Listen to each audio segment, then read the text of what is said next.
Boxing, not plenty to truly say for Team Nigeria to the 2025 World Boxing Championship in Liverpool, as the boxers were disqualified for not being able to meet up with the time frame for specific tests, most importantly, the mandatory gender tests that the boxers were expected to undergo before they compete. On this ground, they were disqualified and were unable to box. Just one boxer of the 6 that were out to represent Nigeria was able to step in the ring. At this time, we're now being joined by the interim president of the Nigeria Boxing Federation, Azania, Omo-Agege.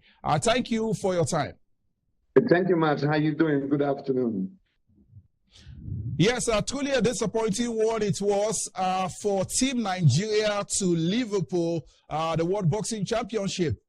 Talk to Nigerians on the true state of things and who should take the blame at this time.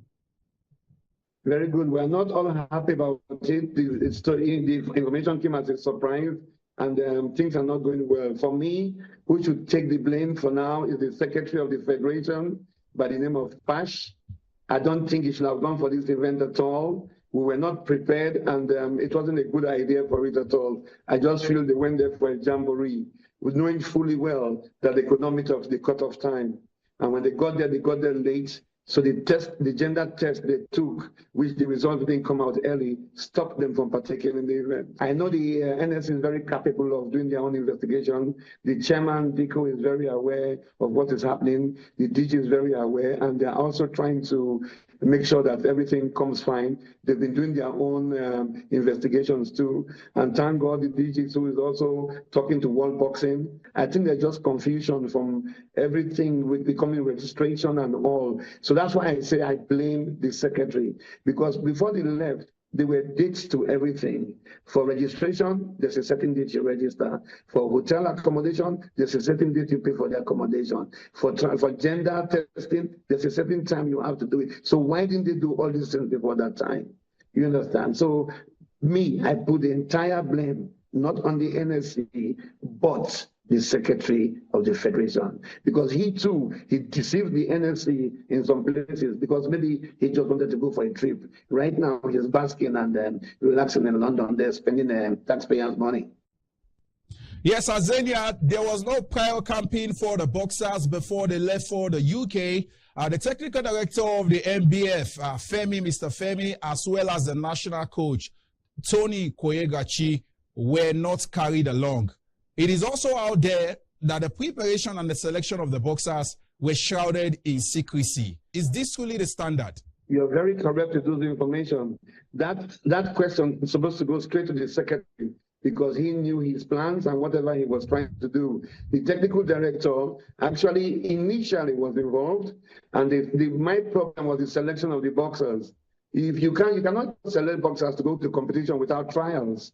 Even if they won an event about 6 months ago, yes, they could be the champion, but when you're going for another competition, they have to go for trials and see who's in form in order to be selected. So that selection was completely wrong. The technical director was never carried along when after all these decisions were made. And the funniest thing is that we have a national coach by the name of Coach Tony. He wasn't involved in even the selection at all. Who does that? You understand? You're carrying a coach from Lagos who, because he produced those 3 boxers, then he has to go. It doesn't make sense. If Coach Tony had gone, who was the national coach, he would keep these boxers in check to make sure he guides them and make sure he holds their passports to make sure they don't abscond. And I'm just praying and being hopeful that they all come back, because if we might get another shocker again, seeing that 1 or 2 of them might stay behind, which is not good for boxing at all. It wasn't a proper trip at all. They shouldn't have gone, and the secretary should be held responsible. Before we let you go, there was an attempt. It was obvious to all and sundry that the reason why they attempted to go for the last election, which was stopped by the NSC, was because some persons were not really comfortable with your aspiration as well as that of Yucateko. We know what Yucateko has done for boxing in Nigeria in the last 5 years. And it seems some persons really do not want you guys to be on the board. Talk to us. What exactly are you guys doing to ensure that the election is conducted and every stakeholder is given an opportunity to throw their hearts in the ring? Very good question. And I really appreciate this question you've asked me. We've actually spoken to the chairman and actually advised him for any election to take place, they should call a stakeholders meeting before the election. And we will sit down and talk. You cannot push anybody out. If they do that, trust me, it won't go down well. It will be all law, court cases every day, and boxing will just delve. Madu, like you said, from Utah Tech, is a great man, great leader. I won't even call him an outsider because he, as an outsider, he has done more than even the entire board itself with his personal funds. So they should not dare stop that man from even trying to come in. He means well for boxing. He means well for the growth of boxing. And if somebody like that we actually need on the board. We just want fair play, open election, open up to everybody and let them compete. Whoever wins, let them win. Don't try and push anybody aside. That's all I'm calling for, just free and fair. And I wouldn't like the ministry to get involved because they're the umpires of the election. So if they take sides, it won't go well at all. They should just stay there and be neutral and just watch other elections.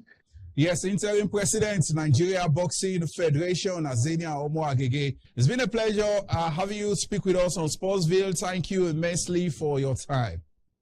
Thank you very much. I really appreciate it. I'm really happy that you seem to know a lot about boxing. I really respect that. I wish a lot of you journalists could be talking about boxing, not just football. I'm very, very impressed with your knowledge of boxing and the workings of